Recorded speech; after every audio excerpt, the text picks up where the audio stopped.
Hello, my name is Leakey Nduati. I am from Nakuru originally, and this is my entrepreneurial story. The reason why I tell this story is not because I have acquired, ama nimefika, ama I'm the guy, but it's because it's a story that needs to be told to encourage somebody or to help somebody or to inspire someone to start. If you have not started, but if you're already in the business and you're feeling a bit discouraged, this is to encourage you. Yes, sijafika, ninatembea bado, tutembee pamoja. My story starts when I was in high school. My father was working for Ministry of Public Works, and there was this big wave about people being asked to stop their jobs. Kulikuwa na kitu ilikuwa inaitwa golden handshake. So my father was amongst the people who received a golden handshake from the Moi era, from the Moi government. And then he went and got cameras from South Africa. So that is where I caught an interest with cameras, and that is how my interest in the media began. My first ever documentary was about was done in my school. We were trying to basically what I was trying to do is to document my friends and my schoolmates and all that. Yes, and our teachers, and just like a story to remember where I'm from. So that is how my entrepreneurial journey in the media industry started. So the journey from there, I left high school, of course, and I was very lucky to join the Kenya Institute of Mass Communication. Kenya Institute of Mass Communication it still is one of the best equipped schools in Kenya. I think right now at least kuna watu wamekaa mwenye wana equipment, but then everybody from all these other organizations like in Nairobi University, they were used to come to Kenya Mass to do their practicals there. That is how well equipped the school was. So I was quite privileged to be part of the school, and still honored to this time. It has produced a lot of media celebrities, news anchors and stuff like that. So, well, it's something to, well, not brag about, but to recognize. So from my school, I looked for job. I wasn't finding any work. So what I decided to do is use my talent. This is the only thing that I knew how to do. So I started taking photos of my friends, taking photos of my neighbors, taking photos and videos for anybody who was available to take photos. I started charging. My first cost was free. I used to charge free. I come, I have a camera, I come and charge, and I shoot your events, the birthdays and all that. So that is where the journey started. I didn't have a lot, I didn't have any equipment. Sometimes we used to, a lot of times I used to hire equipment. And then like that, pole kept on growing. I bought small laptop, but before I did, actually, there was a pastor who saw my work and was really interested in what I was doing. I will never forget this man. His name was Pastor Opio. Pastor Opio was really intrigued by the talent that I was displaying. And then, so what he did, he asked, Leakey, what would you really want? Or would you be interested to work with us? There was an organization called Inua, a group of musicians who were supported by Pastor Opio. Pastor Opio suggested that we use the equipment instead of them just lying around. He suggested that we utilize the equipment because they were already there. So that is how I got my first Asus computer that I was using to edit photos, both photos and videos. Then also, I remember I also worked for a man called Maina. I used to work for Maina even when I was in school. So, because it was hard to survive in Nairobi, I'm a guy from Nax. So, na nimekuja Nairobi, no family support, no nothing. Sasa lazima ujue Nairobi. So I used to work for Maina, ananipatia do kidogo na I edit for him. Then I left from minor, was supported by this pastor, Pastor Opio. Got my first car computer. Then from there, journey ikaenda tu kipanda tu pole.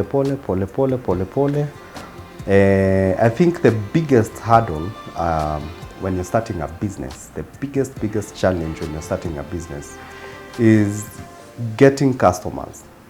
Marketing and advertising is one of the hardest challenges for any entrepreneur, or if you are thinking of starting, or if you're still in the process.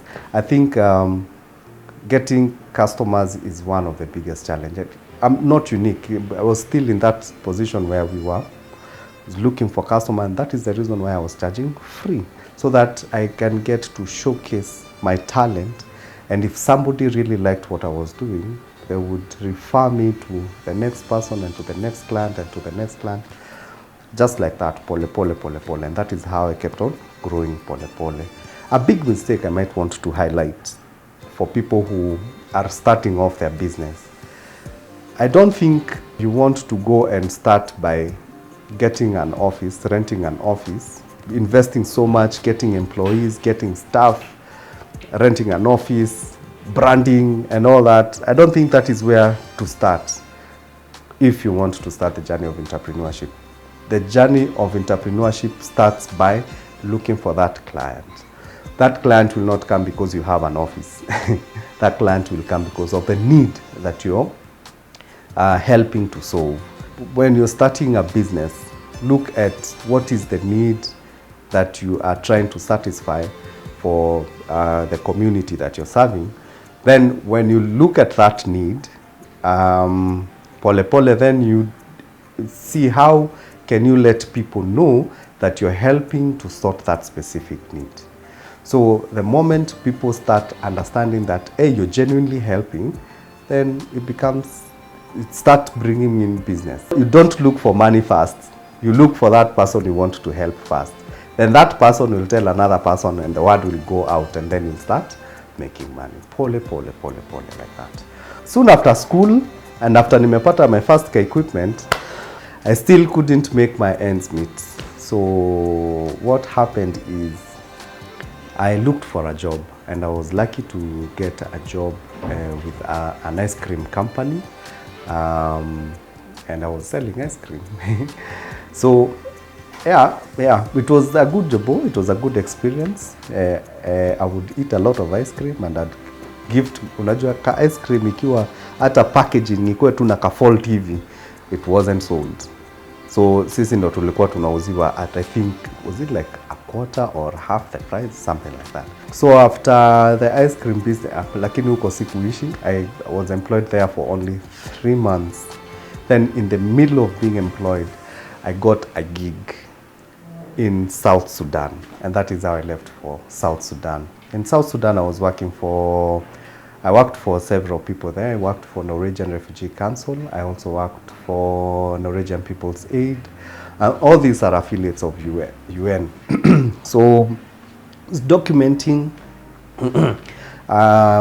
documenting areas of return for IDPs and refugees who are, of course, displaced either within their country or in other countries. So basically my job was to tell guys that South Sudan is now peaceful, and if anybody wanted to come back home, they would have gone back to their country.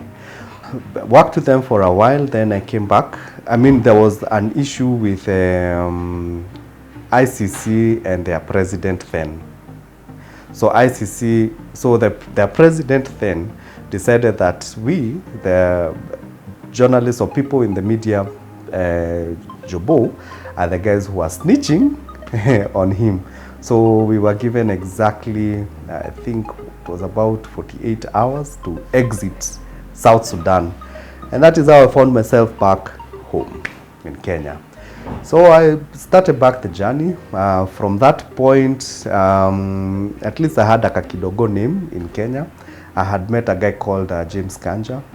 James Kanja is a guy who he likes to produce a lot of advertisements. So James Kanja acknowledged my talent with the cameras, and he called me and told me, look here, Leakey, there's a guy I know called Gado who has come with a concept called XYZ. Yeah. He had traveled to France and saw this a puppetry TV show called Le Guignon that he would like to implement and make it a political satire show in our country.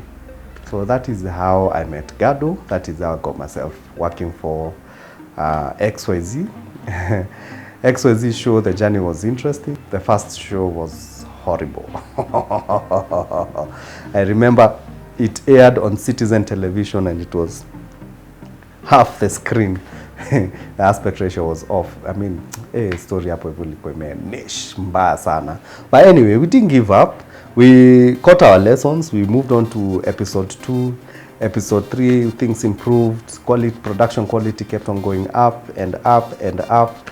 XYZ was a beautiful place to be because even the resources were not so bad. They were really good, interesting. But now the challenge is being in Kenya and it's a political satire show. It did not get a lot of economic support. It was never able to really stand for itself. So found that we were taking a lot of breaks, fundraise from well-wishers, from donors, from NGOs and stuff, so that we could, get back on set. So it was a bit of a challenge. Tunafanya, tunapause. But I'm not complaining. It was an opportunity and a healthy one.